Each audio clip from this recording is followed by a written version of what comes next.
நானா? ஆதித்யா, அதுல என்ன இருக்கு?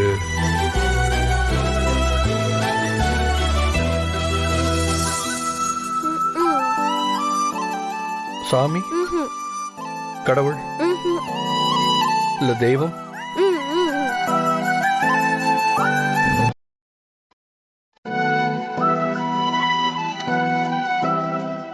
தெய்வ திருமகள்.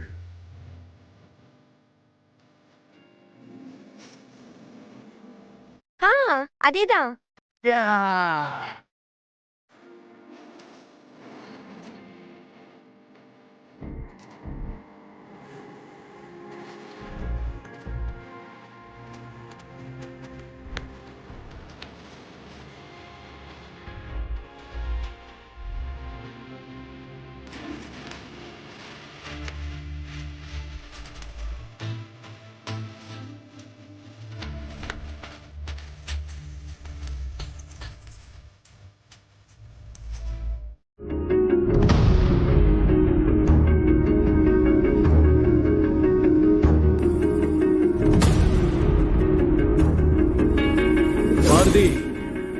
என்கிட்ட இருந்து தப்பிச்சிட்டேன்னு நினைக்காத. என்ன ஆனாலும் சரி, உன்னை நான் விடவே மாட்டேன். கம்பெனியை விற்க போறதா சொல்லிட்டு இருக்காங்க மேடம். எப்ப என்ன நடக்கும்னு இங்க வேலை பார்க்குற 500 குடும்பமும் வயிற்றுல நெருப்ப கட்டிக்கிட்டு இருக்கு மேடம்.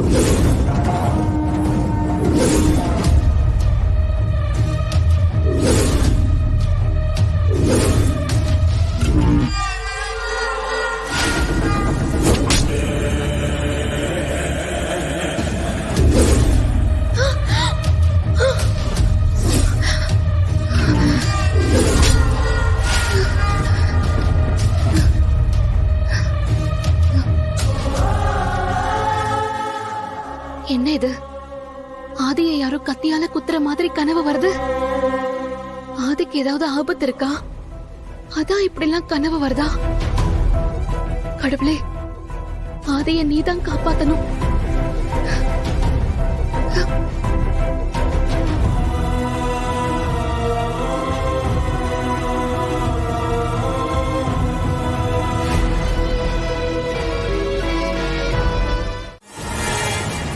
மிஞ்சு மிஞ்சு போனா அவன் வெளியே இருக்க போறது 3 இல்ல 4 மணி நேரம் தான் சார்.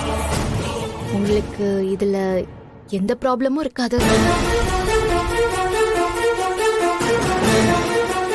நீங்க சொல்றதெல்லாம் சரிதான். ஆனா துரைய தப்பிக்க வைக்கிறது பெரிய ரிஸ்க். ஆளு கண்ணுல மண்ணை தூவிட்டு எஸ்கேப் ஆயிட்டானா அப்புறம் டிபார்ட்மெண்ட்டுக்கு நான் தான் பதில் சொல்ற மாதிரி ஆயிடும். சார், எனக்கு புரியுது, இது ரிஸ்க் தான். ஆனா நீங்க அவனை எவ்வளவுதான் அடிச்சு கேட்டாலும் அவன் வாயை திறந்து எதுவும் சொல்ல போறதில்ல.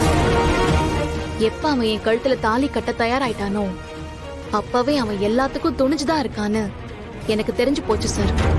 உங்க அடி அவனை ஒண்ணுமே பண்ணாது. அது மட்டும் இல்ல, ஏதோ ஒரு காரணத்துக்காக தான் அவனை இன்னும் வெளியே எடுக்காம இருக்காங்க. நாம லேட் பண்ண அவங்களுக்கு நாமளே டைம் கொடுத்த மாதிரி ஆயிடும் சார். ஈஸியா லாயரை வச்சு பெயில் எடுத்துட்டு கூட்டிட்டு போயிடுவாங்க.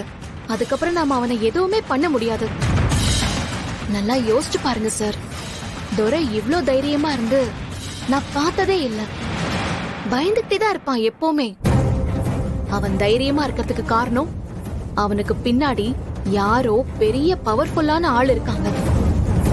அந்த தைரியத்துல தான் இவன் இப்படி எல்லாம் பேசுறான். இந்த விஷயத்துல நாம கொஞ்சம் ரிஸ்க் எடுத்தாதான் சார் உண்மை என்னன்னு கண்டுபிடிக்க முடியும். ஏன்னா இது ஆதி சார் உயிர் சம்பந்தப்பட்ட விஷயம். இதை இப்படியே விட்டா அது வேற மாதிரி பிரச்சனையில கொண்டு போய் விடும் sir. Please sir. I understand Bharathi. உங்களுக்காகவும் ஆதிக்காகவும் நான் ரிஸ்க் எடுக்கிறேன். ரொம்ப தேங்க்ஸ் சார். இன்னொரு முக்கியமான விஷயம், இது ஆதி சாருக்கு தெரிய வேண்டாம். ஏன் அப்படி சொல்றீங்க? காரணம் இருக்கு சார். ஏற்கனவே அவரு நிறைய பிரச்சனைகளை ஃபேஸ் பண்ணிட்டு இருக்காரு. அவர்கிட்ட இப்ப சொல்றதை விட துரைக்கு பின்னாடி யார் இருக்காங்கன்னு தெரிஞ்சுக்கிட்டு சொன்னா நல்லா இருக்கும்னு எனக்கு தோணுது சார். நீங்க சொல்றதும் சரிதான். அப்படியே பண்ணிடலாம். Okay, thanks sir.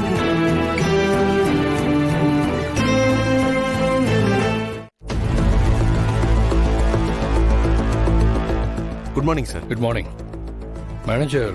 நம்ம ஆபீஸ்ல ஒர்க் பண்ற துரைக்கு சம்பளம் அக்கவுண்ட் இருந்து போகுதா இல்ல கேஷா கொடுக்குறீங்களா? சார், நம்ம ஆபீஸ் ஸ்டாஃப் எல்லாருக்குமே நம்ம கம்பெனி அக்கவுண்ட்ல இருந்து தான் சேலரி கிரெடிட் ஆகுது சார். ஏன் சார், ஏதாவது பிரச்சனையா சார்? இல்ல இல்ல, எனக்கு துரையோட அக்கவுண்ட் டீடைல்ஸ் வேணும். அது கொஞ்சம் உடனே கொடுக்க முடியுமா? சார், இப்போ எடுத்து கொடுத்துறேன் சார். சார், திரும்பவும் கேட்குறேன்னு தப்பா நினைக்காதீங்க. ஏதாச்சும் பிரச்சனையா சார்? அதெல்லாம் ஒண்ணும் இல்ல, எனக்கு வேற ஒரு விஷயமா கொஞ்சம் டீடைல்ஸ் தேவைப்படுது. ஸோ சீக்கிரமா எடுத்து கொடுங்க. இதோ சார், இப்போ எடுத்துட்டு வந்துடுறேன். நீங்க உள்ள இல்ல உட்காருங்க. பரவாயில்ல, நீங்க எடுத்துட்டு வாங்க. இதோ வந்துடுறேன் சார்.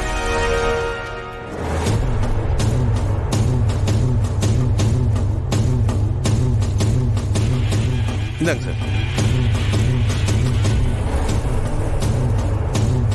ஸோ இந்த பேங்க்குக்கு போய் விசாரிச்சா அந்த அக்கவுண்ட்டுக்கு யார் யார் பணம் போட்டிருக்காங்கன்னு கண்டுபிடிச்சலாம்ல? ஆமா சார், பேங்க்ல போய் நம்ம கம்பெனி பேர் சொல்லி மேனேஜரை பார்த்து கேட்டீங்கன்னா அவரே எல்லா டீட்டெயிலும் கொடுத்துருவார் சார். குட், எனக்கு இது போதும். சரி, தேங்க்யூ. Okay sir. சார் ஏன் இவ்வளவு டென்ஷனா இருக்காரு? அவர் கேபின்குள்ள கூட போகல. துரையோட அக்கவுண்ட் டீடைல்ஸ் வேற கேட்டாரு. என்னவா இருக்கும்? அவன் வந்த நாள்ல இருந்து ஏதாவது ஏழ்ரை எழுதுகிட்டே இருக்கான்.